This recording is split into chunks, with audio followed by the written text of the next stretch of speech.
Et bonjour, c'est David donc du blog J'ai de main gauche. Donc ça y est, j'ai signé mon compromis de vente. Donc ça a pris une petite heure pour signer ce compromis. Donc je vais vous faire un petit récap de comment ça se passe. Donc vous allez chez le notaire, vous rencontrez donc le vendeur et vous rencontrez également, vous êtes aussi avec donc le notaire et l'agent immobilier qui est en charge de la vente du bien. Donc dans ce compromis, qu'est-ce qu'on trouve tout simplement les états civils du vendeur et de l'acquéreur, en l'occurrence moi. L'adresse du bien, l'adresse cadastrale et l'adresse postale, pour faire la différence entre les deux. Donc, qu'est-ce qu'on trouve dans ce compromis de vente?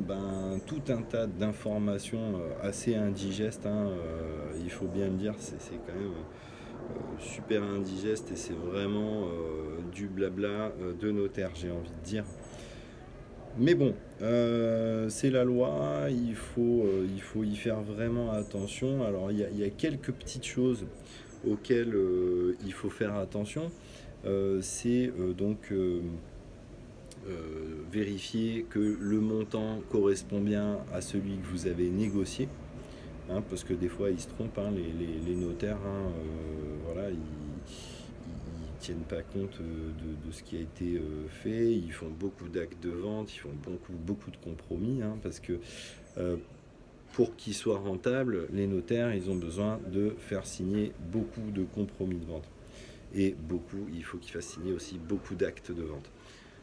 Tout simplement parce qu'ils sont énormément taxés. Il faut bien savoir que lorsqu'on paye, là en l'occurrence c'est 10 000 euros de frais de notaire, et le notaire ne ramasse, je crois, que 80% de cette somme, enfin il ramasse que 10% de cette somme, quelque chose comme ça. Enfin je dis des conneries, mais je vous mettrai toutes ces infos dans l'article du blog qui traite de la signature du compromis. Donc voilà, donc vous avez la superficie. Il y a quelque chose qui est important, c'est voilà, moi j'ai un 48 10 millième des parties communes générales. C'est un grand appartement, enfin c'est une grande résidence. Sur l'ensemble de la résidence, je vais avoir 48 10 millième. Et sur le bâtiment en lui-même, je vais avoir 64 millièmes. Donc, à quoi servent ces informations? Donc, par exemple, si j'ai toute la copropriété, c'est-à-dire l'ensemble des bâtiments qui constituent la copropriété générale, je vais avoir 48 10 millièmes, c'est-à-dire que je participerai à 48 10 millièmes à 48 10 millièmes du montant de l'effort à investir. Les 64 millièmes, c'est pour les parties communes, donc l'entretien des parties communes du bâtiment spécifiquement. Voilà, donc il n'y a pas le plan du lot, donc il y a la superficie, la date de construction du bâtiment. Alors, petite astuce, lorsque vous achetez un bien pour le rénover, donc disons que vous l'achetez 100 000, il faut que vous déclariez lors de la signature du compromis plus que cette somme. Il vous demande en général combien vous allez emprunter auprès de la banque. Donc, voilà, disons que vous achetez 100 000, vous dites que vous allez emprunter 150 000. Pourquoi? Parce que déjà, d'une part, ça va vous couvrir quelque part si jamais, parce lorsque vous versez un séquestre. Un séquestre, c'est sujet à négociation, mais c'est 6% du montant du bien, quelquefois. Donc ça peut représenter 6 000 euros. Donc vous mettez 6 000 euros sur la table, tout de suite, que vous laissez au notaire et qui sera déduit à la fin lors de l'acte de vente. Donc c'est quand même une somme qu'il faut sortir. Voilà, ça vous protège dans le sens où si vous déclarez beaucoup plus, pour récupérer votre séquestre, il faudra que vous justifiez d'un refus de la banque. Alors si vous dites que vous empruntez 150 000 pour un bien qui vaut 100 000, il y a de fortes chances que certaines banques ne vous suivent pas.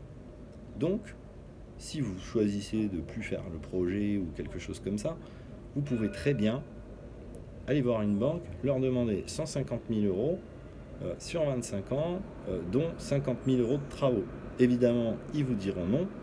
Et là, vous pouvez arriver et dire j'ai un refus de la banque, je me rétracte, rendez-moi mon séquestre. Voilà. C'est un petit truc à savoir qui peut vous protéger en quelque sorte. Bon, il y a tout un tas de choses sur l'énergie, le classement énergétique de l'appartement, tout ce qui est thermite, tout ce qui est électricité. Donc ça, c'est à la charge du vendeur. Il se doit de vous fournir tout un tas d'éléments qui vont justifier de l'état de l'appartement. Par exemple, dans mon cas, il a été identifié que l'électricité était à refaire en quelque sorte. Donc voilà, ça c'est marqué noir sur blanc. Il y a une autre chose sur laquelle j'ai prêté pas mal d'attention, c'est qu'en fait, ils vont devoir refaire la façade. Donc, attention, ça peut être un très gros frais.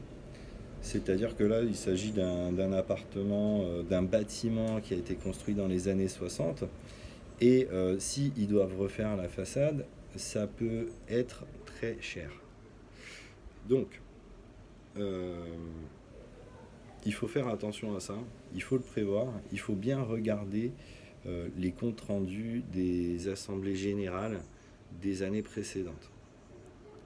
Si rien n'a été décidé, il faut vraiment regarder les plans prévisionnels. Dans mon cas, on ne sait pas encore si un budget a été prévu, parce qu'on n'a pas le compte rendu de la dernière assemblée générale. Alors, une petite chose à savoir, c'est que si là, dans quelques jours, je reçois le compte rendu de l'assemblée générale qui dit que il va falloir sortir une certaine somme, etc., ça reste à la charge du vendeur. Et ça, il faut le savoir, ça reste à la charge du vendeur parce que ça a été décidé avant la signature de l'acte. Donc, ça a été décidé avant que vous soyez propriétaire. Donc, au moment de l'acte de vente, si la budgétisation des travaux de rénovation de la façade ont été définis, ce sera déduit du montant de la vente lorsque je signerai l'acte de vente. Voilà, donc ça c'est quelque chose de super important à savoir et à noter.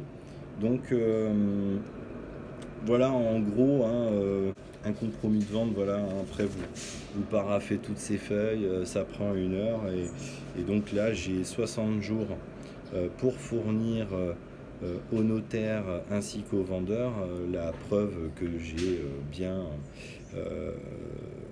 mon accord de prêt. Et donc je peux le faire avant, je peux fournir ça avant et en général dans les 3 mois on signe l'acte de vente définitif. Voilà, Si vous avez des questions, n'hésitez pas à aller sur le blog gdemaingauche.fr. Posez-moi des questions, commentez la vidéo, likez la page Facebook, abonnez-vous à la chaîne YouTube, et j'espère pouvoir vous faire des vidéos bien plus intéressantes que celle-là, parce que bon, là, dans un compromis, il n'y a pas énormément de choses à raconter. Je vais quand même publier un article sur le blog où je mettrai un maximum d'informations avec mes sources. Donc n'hésitez pas à aller faire un tour sur le blog et à vous abonner à la newsletter si vous êtes intéressé et si vous voulez suivre mon aventure. Voilà, merci de m'avoir regardé. Pensez à vous abonner. Ciao!